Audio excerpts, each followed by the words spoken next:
Okay ನೋಡಿ, ಈ question ಮಾಡ್ತೀನಿ. A can complete job in 10 days, B can complete job in 15 days, C can complete job in 20 days. Work ಎಷ್ಟು ಹೇಳಿ? 60. What is the capacity of A? 6. B capacity 4. What is the C capacity?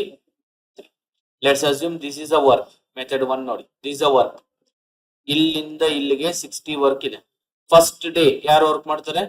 A plus B plus C, 3 ಜನ work ಮಾಡ್ತಾರೆ. They start the work. 2 days ಆದ್ಮೇಲೆ A ಬಿಟ್ಟು ಹೋಗ್ತಾನೆ. ಅಂದ್ರೆ 3 ಜನ 2 days work ಮಾಡ್ತಾರೆ. ವಿತ್ ಕೆಪಾಸಿಟಿ ಎಷ್ಟು ಕೆಪಾಸಿಟಿ? 3 ಜನದು 13 ಅಲ್ವಾ? 3 ಜನದ ಕೆಪಾಸಿಟಿ ಎಷ್ಟು? 13. 26 ವರ್ಕ್ ಮಾಡ್ತಾರೆ. ಈ ಪೊಸಿಷನ್ ಅಲ್ಲಿ ಬಿ ಎ ಬಿಟ್ಟು ಹೋಗ್ತಾನೆ. ಇಲ್ಲಿಂದ ಇಲ್ಲಿಗೆ ಬಿ ಕಂಟಿನ್ಯೂ ಮಾಡ್ಕೊಂಡು ಹೋಗ್ತಾನೆ. ಬಿ ಅಂಡ್ ಸಿ ಇಬ್ರು. A use of after 3 days, C use of. ಅಂದ್ರೆ ಮೀನಿಂಗ್ ಏನಿದಕ್ಕೆ? ಇಲ್ಲಿ ತುಂಬಾ ಜನ ಮಿಸ್ಟೇಕ್ ಮಾಡ್ಕೊಳ್ತಾರೆ. ಇದ್ರ ಮೀನಿಂಗ್ ಏನು? ಇಲ್ಲಿ 2 ತರ ಕ್ವಶನ್ ಕೊಡ್ತಾರೆ.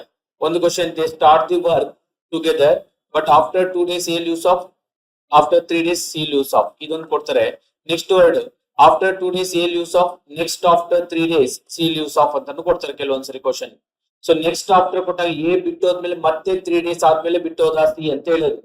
ಇಲ್ಲಿ ಏನಂದ್ರೆ ಎ 2 days ಆದ್ಮೇಲೆ ಬಿಟ್ಟು ಹೋದ, ಸಿ 3 days ಆದ್ಮೇಲೆ ಬಿಟ್ಟು ಹೋದ ಅಂತ ಹೇಳಿದ್ದಾರೆ. ಅಂದ್ರೆ ಬಿಗಿನಿಂಗ್ ಇಂದ 3 days ಆದ್ಮೇಲೆ ಸಿ ಬಿಟ್ಟು ಹೋದ, ಬಿಗಿನಿಂಗ್ ಇಂದ 2 days ಆದ್ಮೇಲೆ ಎ ಬಿಟ್ಟು ಹೋಗ್ತಾನೆ. ಹಾಗಾದ್ರೆ ಬಿ ಪ್ಲಸ್ ಸಿ ಎಷ್ಟು ದಿನ ವರ್ಕ್ ಮಾಡ್ತಾರೆ? ಇಲ್ಲಿ 1 day ಅಷ್ಟೇ ವರ್ಕ್ ಮಾಡ್ತಾರೆ. ಬಿಕಾಸ್ 3 days ಅಲ್ಲಿ ಇಲ್ಲಿ 2 days ಆಗೋಗಿದೆ. ಇಲ್ಲಿ 1 day ಅಷ್ಟೇ ವರ್ಕ್ ಮಾಡ್ತಾರೆ. ವಿತ್ ಕೆಪಾಸಿಟಿ ಎಷ್ಟು ಕೆಪಾಸಿಟಿ ಅವರಿಬ್ಬರದು? ಕೆಪಾಸಿಟಿ 7. ಸೊ ಇಲ್ಲಿ 7, 26 ಪ್ಲಸ್ 7 34 ಆಯ್ತು. ಇನ್ನು ಉಳಿದಿರೋ 33 ವರ್ಕ್. ಈ 33 ಈಗ ಸಿ ಬಿಟ್ಟು ಹೋಗ್ತಾನೆ. ಈ ಪೊಸಿಷನ್ ಯಾರು ವರ್ಕ್ ಮಾಡ್ತಾರೆ? ಬಿ ಒಬ್ಬನೇ ವರ್ಕ್ ಮಾಡ್ತಾನೆ. ಎಷ್ಟು ವರ್ಕ್ ಇದೆ? ರಿಮೈನಿಂಗ್ ವರ್ಕ್ 33 ವರ್ಕ್ ಇದೆ. ಅವನ ಕೆಪಾಸಿಟಿ ಎಷ್ಟು? 4. What is the remaining work? 33 ಆಗಿದಲ್ವಾ? ರಿಮೈನಿಂಗ್ ವರ್ಕ್ ಎಷ್ಟು? 60 ಅಲ್ಲಿ 33 ಹೋದ್ರೆ 20 ಸಬ್ಟ್ರಾಕ್ಟ್ 34 ಆಯ್ತು. 26 ಪ್ಲಸ್ 7 33 ಆಯ್ತು. ಉಳಿದಿರೋದೆಷ್ಟು? 27 26.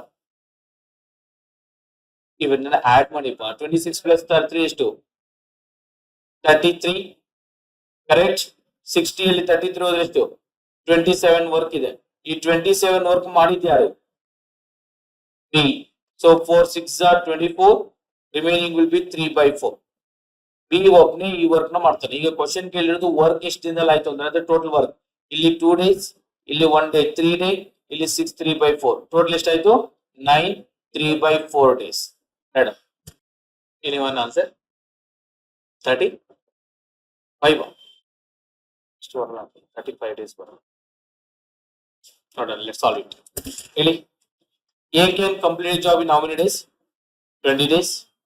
B can complete job in 40 days. C can complete job in 80 days. Let's assume 80 is the work.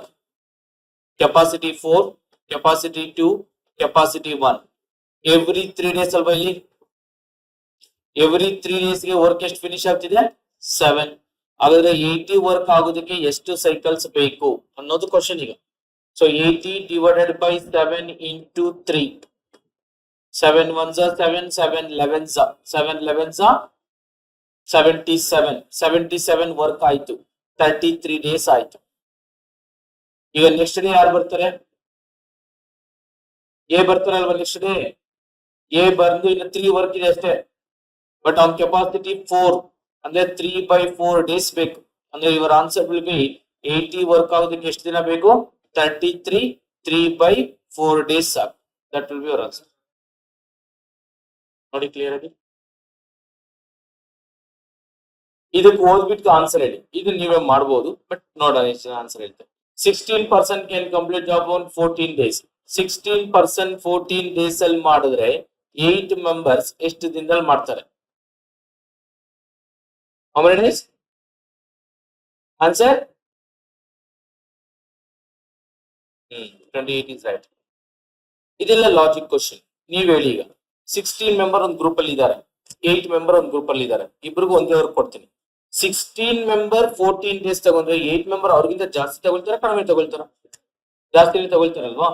ಇದು ಇನ್ವರ್ಸ್ಲಿ ಪ್ರಪೋರ್ಷನ್. ಅರ್ಥ ಆಯ್ತಲ್ವಾ? ಕ್ರಾಸ್ ಮಲ್ಟಿಪ್ಲಿಕೇಶನ್ ಮಾಡೋದು ಡೈರೆಕ್ಟ್ ಪ್ರಪೋರ್ಷನ್ ಮಾತ್ರನೇ. ನೀವು ಈಗ ಕ್ರಾಸ್ ಮಲ್ಟಿಪ್ಲಿಕೇಶನ್ ಮಾಡಿದ್ರಿ, ಅದಕ್ಕೆ ನಿಮ್ಗೆ ಆನ್ಸರ್ 7 ಬಂದಿದ್ದು. ಯಾವಾಗ ನಾವು ಕ್ರಾಸ್ ಮಲ್ಟಿಪ್ಲಿಕೇಶನ್ ಮಾಡ್ತೀವಿ ಅಂದ್ರೆ ಓನ್ಲಿ ಡೈರೆಕ್ಟ್ ಪ್ರಪೋರ್ಷನ್ಸ್ ಗೆ, ಇಂಡೈರೆಕ್ಟ್ ಪ್ರಪೋರ್ಷನ್ಸ್ ಗೆ ಮಾಡಲ್ಲ. ಸೊ ಹಾಗಾದ್ರೆ ಫಾರ್ಮುಲಾ ಏನು, ಇದನ್ನ ಈ ತರ ಬರೀದ್ ಮಾಡ್ಬೋದು. ಅದನ್ನ ಯೂನಿಟ್ರಿ ಮೆಥಡ್ ಅಂತ ಕರೀತಾರೆ. ಸೊ ನಿಮ್ದು ಬುಕ್ಸ್ ಅಲ್ಲಿ ಕೆಲವೊಂದು ಕಡೆ ಕೊಟ್ಟಿರ್ತೀವಿ ಯೂನಿಟ್ರಿ ಮೆಥಡ್ ಅಲ್ಲಿ, ಬಟ್ ಡೋಂಟ್ ಡೂ ದಟ್. ಇದನ್ನ ಡೈರೆಕ್ಟ್ಲಿ ಫಾರ್ಮುಲಾ ನೆನ್ಪಿಟ್ಕೊಳ್ಳಿ. M1 men's into days into time divided by work. ಇನ್ನೊಂದು ಗ್ರೂಪ್ ಏನಾದ್ರು ಇದ್ರೆ ಮೆನ್ಸ್ M2 ಇಂಟು D2. ಈ ಕಂಪ್ಲೀಟ್ಲಿ ಇಲ್ಲಿಂದ ಮಾಡೋ ಎಲ್ಲಾ ಕ್ವಶನ್ ಇದೇ ಫಾರ್ಮೆಟ್ ಅಲ್ಲಿ ಬರೀತೀವಿ. W2 read on this is a formula for unitary method. M1 into D1 into time 1. Work ಏನಾದ್ರು ಕೊಟ್ರೆ ಡಿವೈಡೆಡ್ ಬೈ ಬರೀತೀವಿ, ಇಲ್ಲ ಅಂದ್ರೆ ಬಿಡ್ತೀವಿ. ಇಲ್ಲಿ ಮೆನ್ಸ್ ಡೇಸ್ ಟೈಮ್, ಡೇಸ್ ಬೇರೆ ಟೈಮ್ ಬೇರೆ. ಅಂದ್ರೆ ಯಾವ ತರ ಅಂದ್ರೆ 10 days ವರ್ಕ್ ಮಾಡ್ತಿದ್ದಾನೆ, every day 2 hours 3 hours 4 hours work ಮಾಡ್ತಿದ್ದಾನೆ ಅಂತ ಕೊಡ್ತಾರೆ. ಅವಾಗ ಡೇಸ್ ಕನ್ಸಿಡರ್ ಮಾಡ್ತೀವಿ, ಟೈಮ್ ಕನ್ಸಿಡರ್ ಮಾಡ್ತೀವಿ. Is the formula M1 into D1 into time 1 divided by work 1. ಆಯ್ತಾ? ನೋಡಿ, ಈಗ ಫಸ್ಟ್ ಗ್ರೂಪ್ ಅಲ್ಲಿ ಎಷ್ಟು ಜನ ಇದ್ದಾರೆ ನಾನು ಅಸ್ಯೂಮ್ ಮಾಡ್ಕೊಳ್ತೀನಿ. ಒಂದು ಪರ್ಸನ್ ಎಂ ವರ್ಕ್ ಮಾಡ್ತಿದ್ದಾನೆ. ಎಷ್ಟು ಅಸ್ಯೂಮ್ ಮಾಡ್ಕೊಳ್ಳಿ? ಎಂ ವರ್ಕ್ ಅಂದ್ರೆ 16 ಮೆಂಬರ್ಸ್ ಸೇರಿದ್ರೆ ಒನ್ ಡೇಗೆ ಎಷ್ಟು ವರ್ಕ್ ಮಾಡ್ತಾರೆ? 16 ಎಂ. ಎಕ್ಸ್ ಬದಲು ಕೆಪಾಸಿಟಿ ಅಸ್ಯೂಮ್ ಮಾಡ್ಕೊಳ್ಬೇಕಲ್ವಾ? ಒಂದು ಪರ್ಸನ್ ಕೆಪಾಸಿಟಿ ಎಕ್ಸ್. ಓಕೆ, ಅದರ 16% ಕೆಪಾಸಿಟಿ 16x, 16m ಅಂತ ಅಸ್ಯೂಮ್ ಮಾಡಿ. ಇದು ವರ್ಕ್, ಇದು ವರ್ಕ್. ಎಷ್ಟು ದಿನ ವರ್ಕ್ ಇದು? ಇದು 1 ಡೇ ವರ್ಕ್. ಈ ತರ ಎಷ್ಟು ದಿನ ಮಾಡಿದ್ದಾರೆ ಅವರು? 14 days. ಇದು ವರ್ಕ್. ಅವ್ರು ಏನಾದ್ರು ಕೊಡ್ಲಿಲ್ಲ ಅಂದ್ರೆ ವರ್ಕ್, ಇಷ್ಟೇ ವರ್ಕ್. ಕೊಟ್ರೆ ಅಲ್ಲಿ ಬರೀತೀವಿ ನಾವು. ಅರ್ಥ ಆಯ್ತಲ್ಲ ಎಲ್ಲರಿಗೂ? ಸೊ ಇಲ್ಲಿ ಕೊಡ್ಲಿಲ್ಲ ಅಂದ್ರೆ ಇದೇ ವರ್ಕ್. ಇದೇ ವರ್ಕ್ ನ ಇನ್ನೊಂದು ಗ್ರೂಪ್ ಕೊಡ್ತೀನಿ, ಅದಕ್ಕೆ ಈಕ್ವಲ್ ಕೊಡ್ತಿರೋದು. ಇನ್ನೊಂದು ಗ್ರೂಪ್, ಅವ್ರ ಗ್ರೂಪ್ ಕೆಪಾಸಿಟಿ ಸೇಮ್ ಗ್ರೂಪ್ ಅಂದ್ರೆ ಸೇಮ್ ಕೆಪಾಸಿಟಿ ಅಂತ. ಈ ತರ ಕ್ವಶನ್ಸ್ ಅಲ್ಲಿ ಅವ್ರು ಹೇಳೋವರೆಗೂ ಸೇಮ್ ಕೆಪಾಸಿಟಿ ಅಸ್ಯೂಮ್ ಮಾಡ್ಕೊಳ್ಬೇಕು ನಾವು. ಅರ್ಥ ಆಯ್ತಲ್ವಾ?